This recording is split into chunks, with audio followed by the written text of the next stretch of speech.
I don't see that we've got an end to rising interest rates. I don't see we've got an end to rising bond yields. And that being the case, even if this current hiatus in the banking system is smoothed over, there are going to be more hiatuses. There are going to be more crises along the way, because what we've come out of, in effect, is a massive bubble. This is a bubble, and they're trying to sustain the bubble. And that's not going to work. And the problem is that if you have a bubble which is at the behest of government agencies, then they're going to just destroy their currencies. This is Kaiser Johnson with Liberty and Finance, and this is the Miles Franklin Weekly Special for March 14th through March 21st, 2023, while supplies last. This week we feature the silver Krugerrand at $3.79 over spot. For years, the Krugerrand was the most known bullion coin in the world, and in 2017, the South African Mint and Rand Refinery began minting a silver counterpart to the famed gold Krugerrand. The silver Krugerrand bear the Springbok on one side and the portrait of Paul Kruger on the other, and have a face value of 1 rand. They come 25 to a tube, 500 to a monster box, they are IRA eligible, and are renowned for recognizability and design. Best of all, they are only $3.79 over spot while supplies last. To order this special or any of the many other options we have available, call us at 1-888-81-LIBERTY. That's 1-888-815-4237. We're available after hours and on weekends, and we look forward to speaking with you.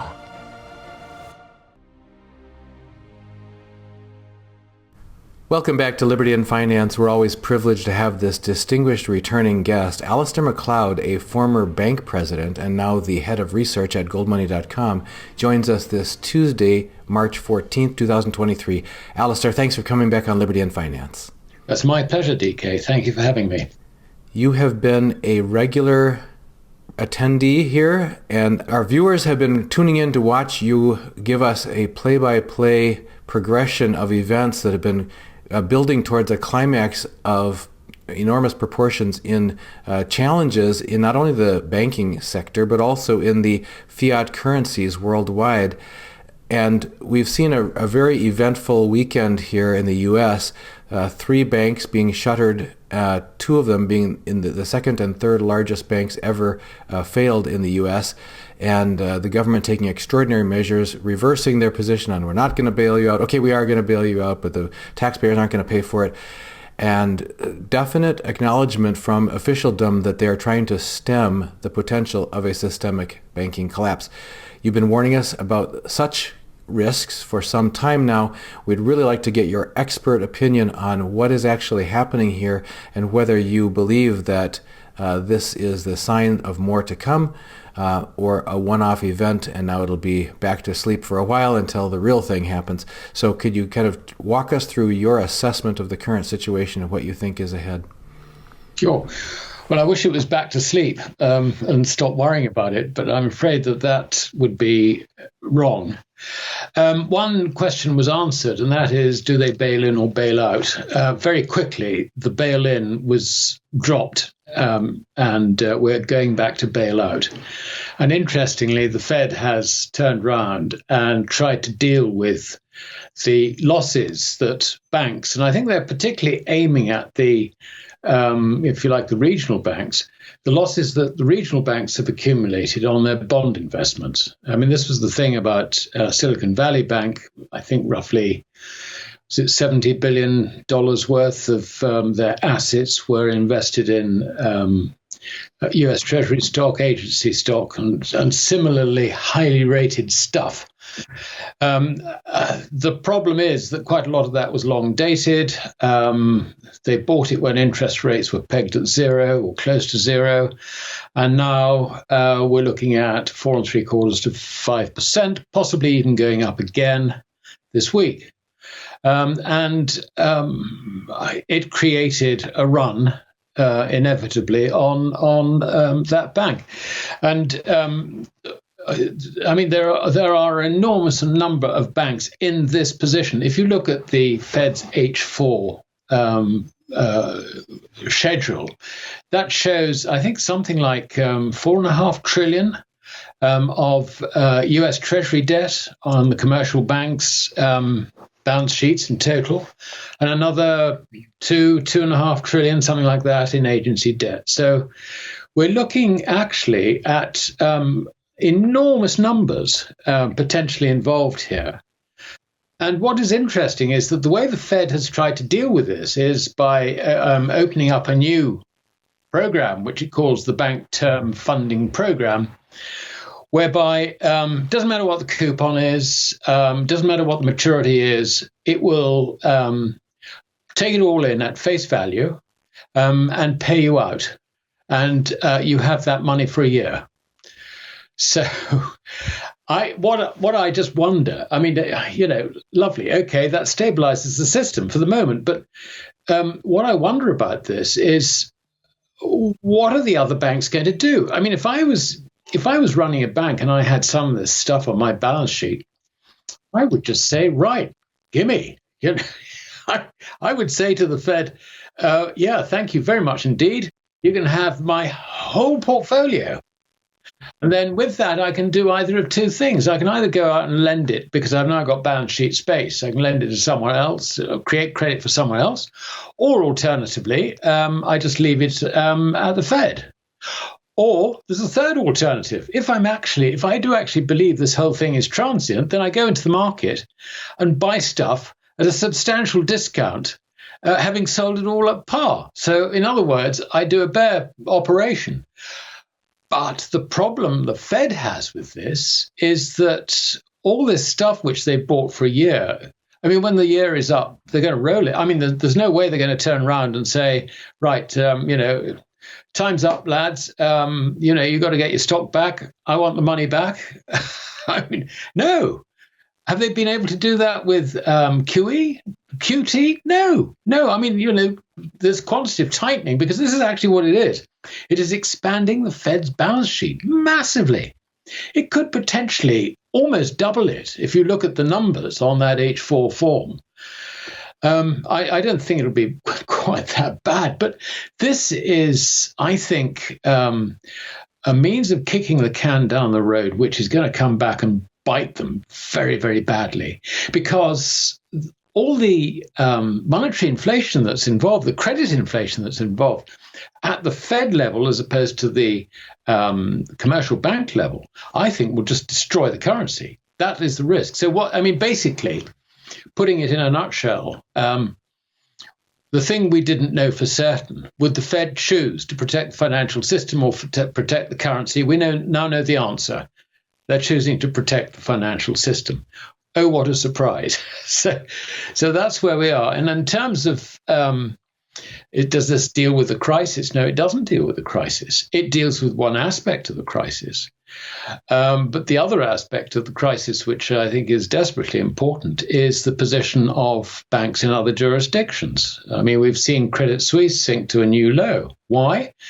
Because depositors have been getting out of their deposits, moving their deposits to other banks.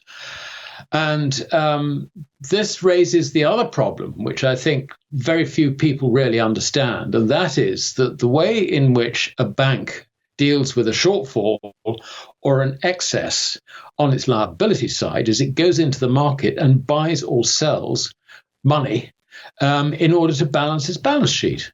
So if you get deposits running out of a bank, then you've got to go in and borrow to make up the deficiency in the wholesale money markets. That is what the money markets are all about. We're not talking about clearing. Clearing is a different thing. We're just talking about keeping the balance sheets balanced, if you like. Now, what happens is, just imagine, Credit Suisse approaches your bank or your dealers through the money market and says, we want to borrow 10 million Swissy. What do? I think you turn around and say, I don't think I want to do that. No. So you find that banks in that position get these lines closed off to them. And the only thing an outfit like Credit Suisse can do is effectively go to its national central bank and get liquidity accommodation from there, which is a very bad sign. It is generally recognized that is your last resort. And if you're doing that, then you are in trouble. You are in deep trouble. So I think generally what's happening, and we've seen a little bit of this. I mean, the LIBOR OIS spread has widened from something like 25 basis points to 130 basis points. But I don't think even that tells the whole story, because it's not just at what level does LIBOR change hands compared with the riskless spread rate, which is what OIS is. Is the credit actually available? Because if you say, no, I'm not going to deal, that's not recorded as a price. It's no deal. So you've got a contraction in the wholesale money markets to consider, as well as depositors running out of the door of this bank or that bank or whatever it might be. So I think the answer to your question is that we have seen Act One in an ongoing tragedy. I wanted to zoom in on maybe three different aspects of what you talked about. One was this: you said it's one of the worst things that can be seen as a bank having to go to its central bank because the other banks don't want to lend to it. So let's talk about that. This psyops, this managing of sentiment that's being attempted. We have Biden and Yellen and others saying, "See, this wasn't so bad. We got this all under control. Don't worry, we got this taken care of." That's about the time that most people who have a little bit of experience under their belt start to get really concerned, because when those in power are busy telling you not to worry, there's usually a reason they're telling you not to worry. We saw that leaked video from the FDIC came out about a month or two ago talking about there are going to be bank failures. There are going to be runs on the bank. We don't want to publicize this because there would be unintended consequences if the public were to know that. So let's only inform the most well-connected money managers and that sort of thing, those in the highest positions, and not inform the general public. And yet here we have this apparently new facility having to be created, which is being spun as a good thing. See how responsible we are as the government to take good care of you in times of concern. Now you don't need to be concerned, rather than, oh my gosh, if the government and the feds had to spin up a whole new facility to take care of this problem to prevent a systemic contagion, perhaps that's an indication that's the opposite of what they're telling us psychologically, that this is actually quite a serious situation, and they felt that they had to take extraordinary measures to tamp it down. That's number one. And I don't know if you want to respond to that, then I could go on to the other couple of points that I had.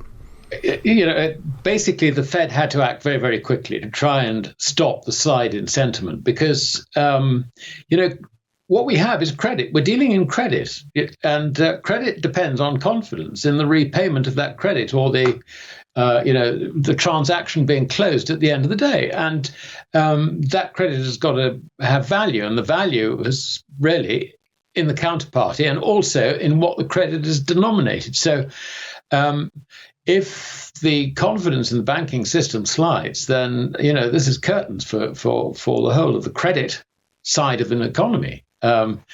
It cannot be permitted to happen. And this is why they very quickly moved from bail-in back to good old-fashioned bailout. I mean, the FDIC turning, its first statement was, well, as long as you've got no more than $250,000 in your bank account, you will be protected. After that, go fish.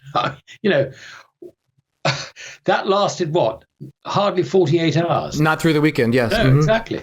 Because they very quickly realized, they had shouts of anger and all the rest of it. They very quickly realized that, this is completely impractical. I mean, we may think this is dishonest, immoral, whatever, but the primary function of a central bank is to ensure the integrity of the commercial banking system.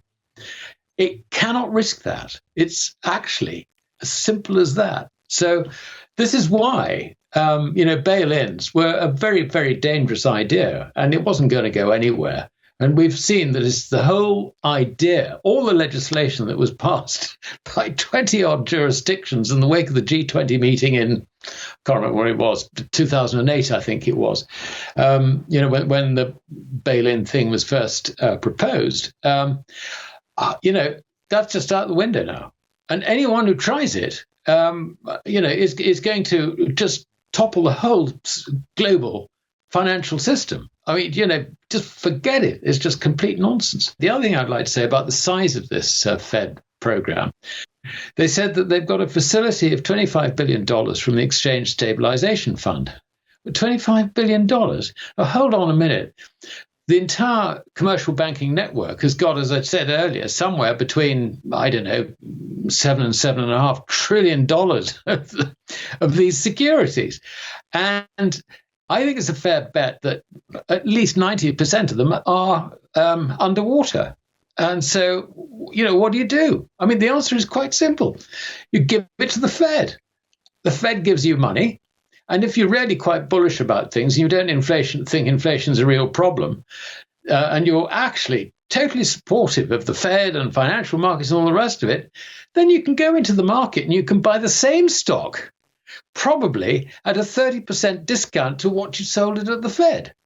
So do we really think that banks are going to, stand back and say, well, we're not going to take this opportunity? Oh, come on, I really don't see it. I just don't see it.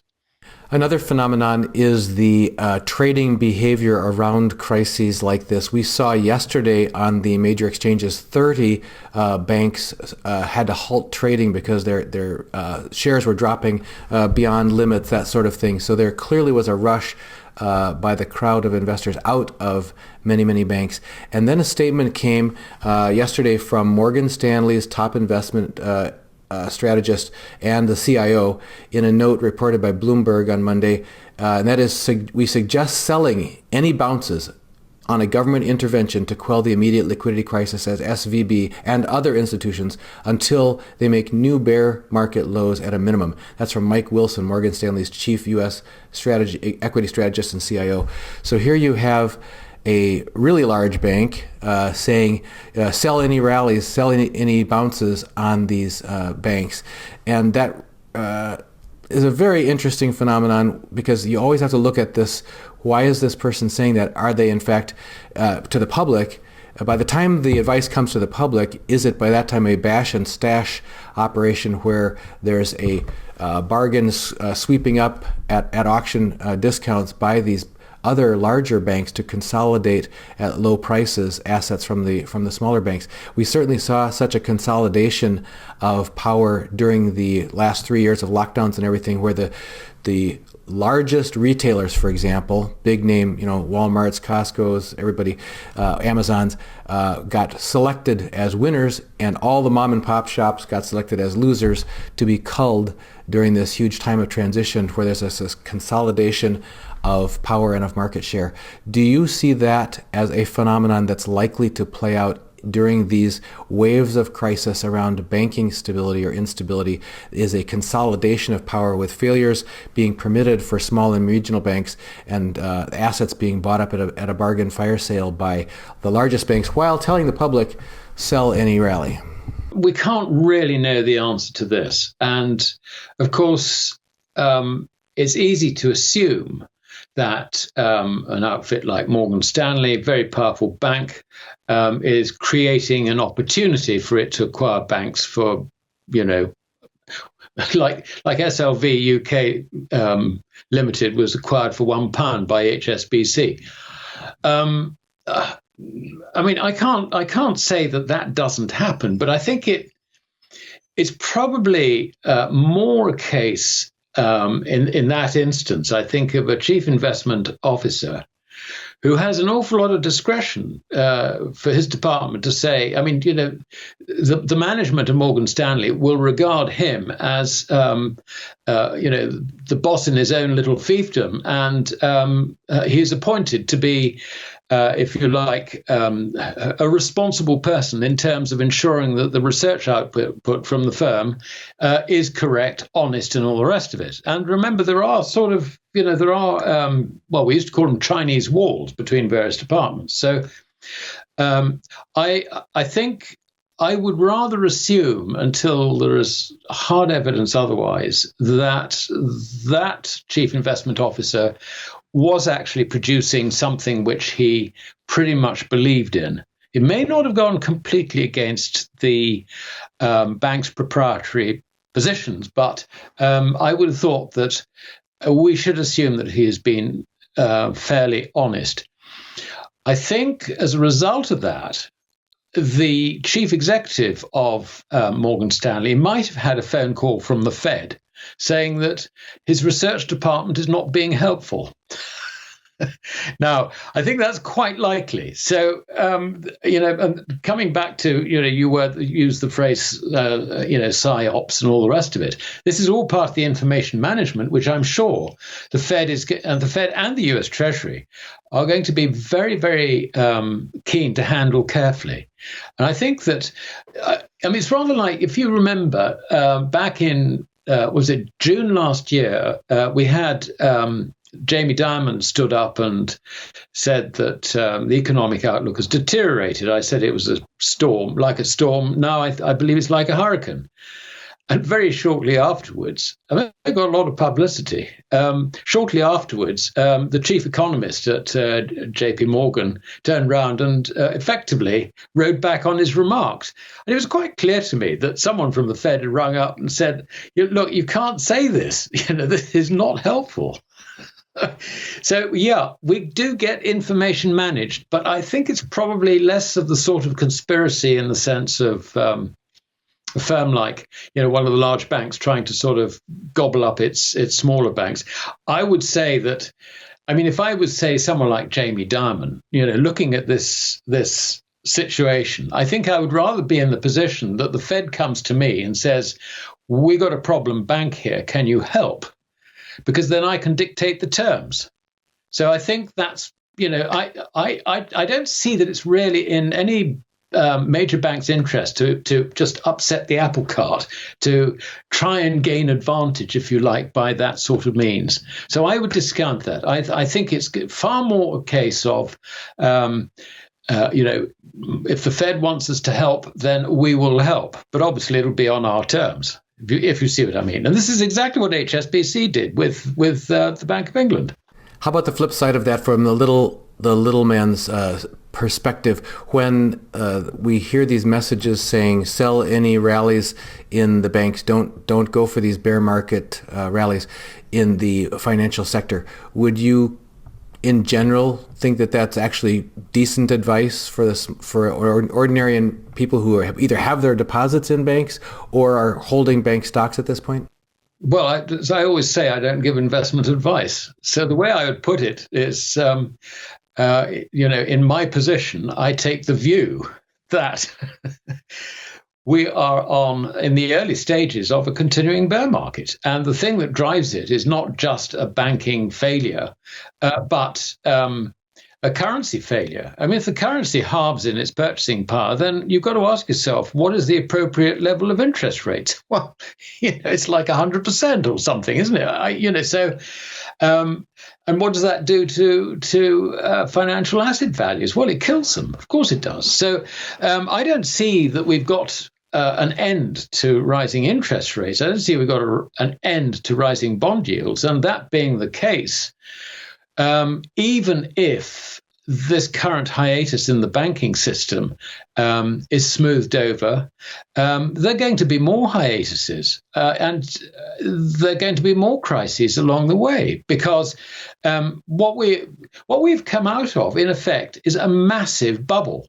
And it's been a bubble which has been building ever since the 1980s, on the back of declining interest rates. And it got to the stage, as we all know, that interest rates went to zero, a ridiculous proposition, and even negative. And it's still negative in Japan. It's absolutely crazy. It's such, this is a bubble, and they're trying to sustain the bubble.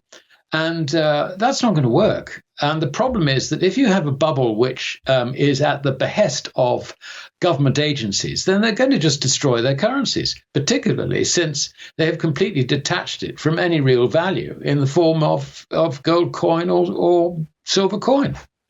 So that effect of destruction of the currencies, how does that affect ordinary people, workers, savers, retirees, and what can they do about it?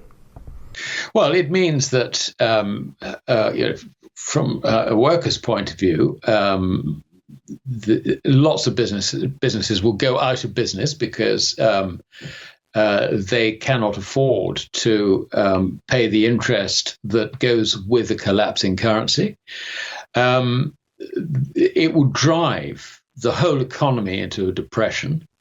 For some reason, I don't know why it is, but the Keynesians seem to think that it's either or. Either the economy is growing, in which case you've got inflation, or it's contracting, in which case you've got deflation. That's complete rubbish. It doesn't work like that. You've only got to observe what happens in every inflation, every hyperinflation, and you can see that a hyperinflation actually kills the economy. And that's the situation which I think everybody faces. So it's a combination. I mean, it's a combination of nastiness because on the one hand, you're losing your job. On the other hand, your savings are being completely trashed by rising interest rates. If you're looking at pensions and things like that, what's your pension going to buy? Nothing. If you're letting property, I mean, can you how do you keep pace with the falling purchasing power of your rent? You can't. It doesn't work like that. You fix rent, and that stays for some time. And even though your property maintenance costs are rising, you can't jack up the rent every 5 minutes in order to index it, if you like. I mean, that's not how it works at all. The property market doesn't work like that. So you're in all these areas. Basically, you lose out completely. The destruction of the purchasing power of the currency is a real tragedy for the ordinary person. Let's zoom in one more moment before we leave this tragedy, and that is, you mentioned the value, the purchasing power of your pension payouts, or in the U.S. we might say Social Security or pension. If you've got a defined benefit program that's promising to pay you X dollars of currency per month or whatever, that the value of that just keeps shrinking and shrinking and shrinking until it becomes difficult, and it becomes painful, then it becomes an insult, then it becomes desperate after that. But that's not, but wait, there's more. That it's not just the payout amounts becoming less valuable in the sense of their purchasing power, but isn't the solvency and the effectiveness of the ability of the issuing pension management or authority or whatever to even hold the ship together in jeopardy here if they can't make their coupon on what they need to be able to continue those payouts? Yeah, there are sort of cross currents in this. I mean, it depends how the pension fund is invested. If we're looking at a defined benefit pension fund, in other words, it's sort of tied to the rate of inflation, a sort of, say 2/3 of a final salary type scheme, that sort of thing, then a manager of that scheme has a real problem, certainly. On the one hand, he benefits from the higher nominal rates that investments in bonds will generate. But on the other hand, of course, the capital values of that fall. And what he will probably find is that the contributions coming in, which would normally keep the whole thing going, they start drying up as well. And so, he has a problem that way. As far as, the sort of undefined benefit, as it were, if I can call it that, type pension, then that pressure on the fund manager is less. But in all cases, the way in which pension fund managers have tried to square the circle is by moving investment from bonds into equities. And I think a conservatively managed pension fund would reckon that it has, say, 50% in bonds and 50% in equities. And if the equity side gets killed, the problem then is that you've got, and this is particularly the case with the defined benefit. There are companies that sponsor each scheme, or there may be a group of companies sponsoring each scheme. They're then asked to contribute to make up the different, the actuarial losses. And are they in a position to do that? So this idea of pension gives you long-term security and all the rest of it, I'm afraid gets blown out of the water by these developments. It does actually depend on stable purchasing power of a currency, which is what we appear to be losing. There's been some talk about an additional risk ongoing now to the banking system of these interest increases by the Fed, and I think you touched on that a few moments ago when you talk about how it will affect small business owners and employees. If they if it impacts the business operation, in fact, some large percentage, and I think we talked about this last time, zombie companies where they're barely making their payments as it was, and now with rising interest rates aren't going to be able to make their payments on their debt or secure new debt. So the failure, the default against existing obligations by those formerly zombie companies as they finally fall over, will how that impact the banking system in addition to the layoffs of all their employees? Yeah, I mean, it absolutely. I mean, we're now talking about loan risk.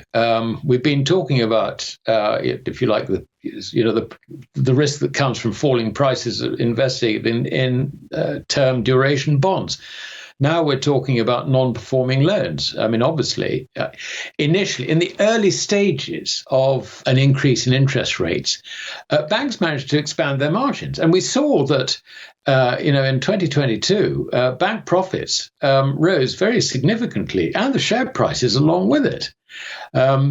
Nobody really paid very much attention to the increase in the the set aside for non-performing loans, which has happened. But that is definitely going to be a problem. And there is another problem. I mean, consumers. I think I'm right in saying that in both the UK and in America, something like 70% of salaried staff, or is it 80% of salaried staff, basically spend their entire salary, and they are relying on the money coming on payday, because their capacity to spend, to feed the family, whatever, to pay the bills at the end of the month is zero. Literally, they rely on that money coming in. So when they lose their jobs, they've got nothing, absolutely nothing. The only thing they can get is help from the state, welfare benefits if they qualify, and that doesn't really pay very much. It's certainly a lot less than, or it should do, a lot less than what you might earn. So this is it's not just the corporate side which is going to be bad. I mean, the bad debts that coming out of consumer lending, I think, is likely to increase very substantially as well. Yet one more wave crashing against the failing dam of the banking system then as well. So people who have deposits in the bank, or people who are wanting to protect themselves from destruction of the currency as you've described, or fragility and systemic risk in the banking system, what options are available for ordinary people to consider to shore up to reduce their risk and to shore up their resiliency in the face of those risks? Well, we've fortunately seen the situation whereby the idea of a bail-in is now gone. So the Fed and the Treasury understand that they must ensure that pretty much every bank has got to be rescued one way or the other, and depositors protected. So if you're prepared to put your faith in the government or the FDIC, if you're less than $250,000, anyway, then you perhaps don't need to worry too much. I mean, there may be the inconvenience, if you like, if a bank gets into difficulty and you've got, you can't take your money out until it's sorted. But this tends to be a weekend problem. I think this is why these crises appear to happen at weekends. Other than that, it does make sense, I think, to move your money into a large bank. If you can have if you can have a retail account in a large bank, then keep some liquidity there. But that's only within the fiat currency paradigm. Because the situation is so serious and it is so global, and this is just the first, as I said, act one of the tragedy, then I would say that you've really got to get out of the fiat currency system to the degree that you think is wise for your own personal circumstances. And the only way you can get out of the fiat currency system is twofold. Firstly, you buy something real, tangible, whatever. Or alternatively, if there's nothing there that floats your boat, then you go for the only form of circulating media which is truly money and is hoarded against this eventuality, and that is gold and silver. either in coin form or bullion form. And I would say that owning shares in an ETF or something is not good enough. It is not, because you only have a claim on gold or silver with the respective ETFs. You don't actually have gold or silver. You're in the same position as someone in the futures market trading, the GC, the gold future. You might have a claim on it, which you can, in theory, exercise, at the end of the future's life, but you don't have it. You don't own it. You've got counterparty risk instead. And so this is something which I'm very clear on. You have got to own physical gold, physical silver, and ensure that you hold it securely. Don't tell everybody, oh, I'm so clever. I've bought some gold and silver and I store it at home. Otherwise, you find some nasty people might come around and try and take it off you. Be sensible about it. This is something you're protecting yourself and your family, and also your close friends, because they won't have protected themselves. And none of us want to live in a society where I'm all right, Jack. You didn't do anything tough. That is not a sort of society that I want to be involved with. And we are looking at a sort of post-apocalyptic situation, and we've got to think in that broader term. In my view, anyway. Your comment is true about what do you really own? What do you really have legal title to? We have another guest who appears on our show, Rafi Farber. He made a valiant attempt to take delivery of a COMEX silver bar off of the COMEX and went through this step after step after step, hurdle after hurdle, paperwork after paperwork, filing and registering and making sure all the T's were crossed and the I's were dotted. And in the end, he still didn't get his bar. For one reason or another, it was just a nightmare and it dragged on forever. So if ordinary people think that that's their route to actually having their hands on something tangible, it's not the right way to go about it. It's been proven that for the little guy, there's other ways that you need to do to get your hands on owning something tangible and of intrinsic value. Just thinking about all that you've warned us about over the past couple of years coming to a head here, and it certainly seems like this was like a tremor at least, wondering if this is going to be the big one or if this is just a tremor to remind everybody that things are not well, and that the officialdom, they have to scramble and create new extraordinary measures to try to keep duct taping and bungee cording the system to keep it from tumbling down. Anything that you think people need to keep their eyes on going forward, other than your interviews here, to keep kind of abreast of what's happening in the banking and currency markets? Well, yes. I think there is another danger, which is going to come and do exactly the opposite of what everybody expected, and that is the cryptocurrency situation. I thought ahead of this, I ought to look and see what the current capitalization of all the cryptocurrencies are. And so far as I can see, it's still over $1 trillion. Now, that is not just in America, that's spread around the world, admittedly, but American interests are probably a significant slug of that. You've got banks, you've got exchanges, you've got everything. That is not a small amount for people to lose.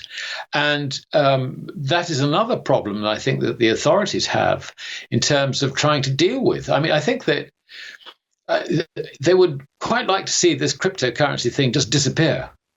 And that might just color the way in which they handle cryptocurrency banks. For example, Signature. And there was also Silvergate, which is a sort of crypto type bank.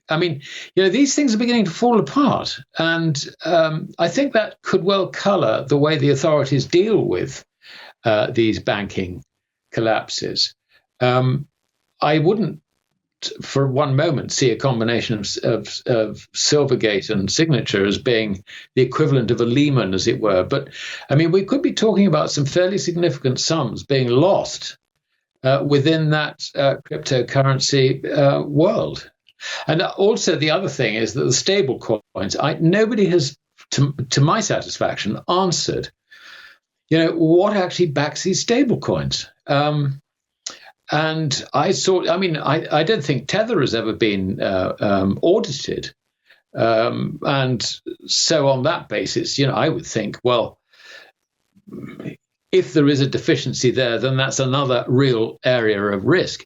I mean, in the broadest sense, when you start having the financial system beginning to fall over, you'll find that all sorts of things happen out of the blue. And I suspect that this cryptocurrency world is going to be very, very dangerous. I can see that being literally kiboshed completely. So I think that's another area where I hope people haven't been too misled into the idea of thinking that Bitcoin is the new gold and whatever. I don't care about Bitcoin. All I know is that it can't be legally money. And also, it is at the center of a completely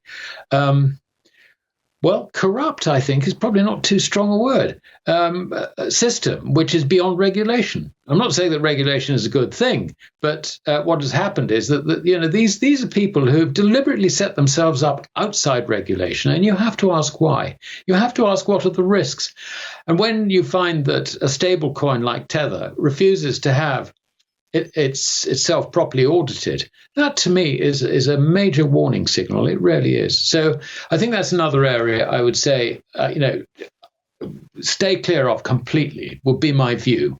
I'm not involved with it at all. I know there are lots of people who swear by it, etc., and they run wonderful charts and all the rest of it, showing relationships. I would rather not be involved. If people want to follow your work, which you publish multiple times on a weekly basis, where should they get connected? Go to GoldMoney.com, and I write a research paper once a week, published on Thursdays. The one I'm doing at the moment is actually about this credit thing, so people who see this video might want to go and sort of have a look at that. I write a market report which goes out on Friday, and those are the two principal things that I do. I look forward to seeing you on our website. Excellent, Alasdair. And if anybody who's watching this wants to make sure they don't miss a single interview with Alasdair or any of our guests in these very eventful times, make sure you sign up for our free newsletter so you won't miss a single episode. Go to libertyandfinance.com, put in your name, your email address, click submit, make sure you confirm on the confirming email, and you'll get one email in your inbox per day. We don't share your email address with anybody. And in that daily email, you'll see our latest interview with our latest guest, including Alasdair, and any of our weekly specials. Make sure you go to libertyandfinance.com. It's all free. Thank you, Alasdair, for joining us on behalf of all of our viewers here on Liberty and Finance. That's very much my pleasure, DK. Thank you for having me. Miles Franklin Precious Metals is one of America's oldest and most trusted bullion dealers. Miles Franklin is A+ rated and accredited by the Better Business Bureau, licensed and bonded, and has 0 complaints ever registered. Here at Liberty and Finance, we are licensed brokers with Miles Franklin. To order, simply call us, discuss your needs, and we can let you know our live inventory, prices, and availability, and lock in your order over the phone. Once your order is locked, the price is held for you regardless of market fluctuations, and the metals are reserved for you awaiting your settled payment. Within 1 business day of ordering, you will receive an email invoice detailing the order and payment instructions. Miles Franklin accepts payments by bank wire, ACH or electronic check, money order, check mailed priority mail, and cryptocurrency. The fastest forms of payment are bank wire and cryptocurrency. Upon settled payment, metals will ship out within 3 to 5 business days.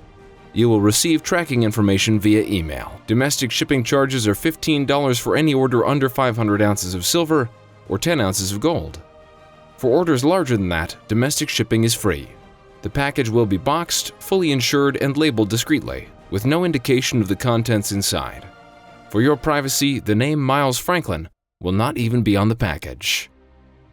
To talk to myself, Kaiser, my brother Elijah, or my father Dunnigan, call 1-888-81-LIBERTY. That's 1-888-815-4237.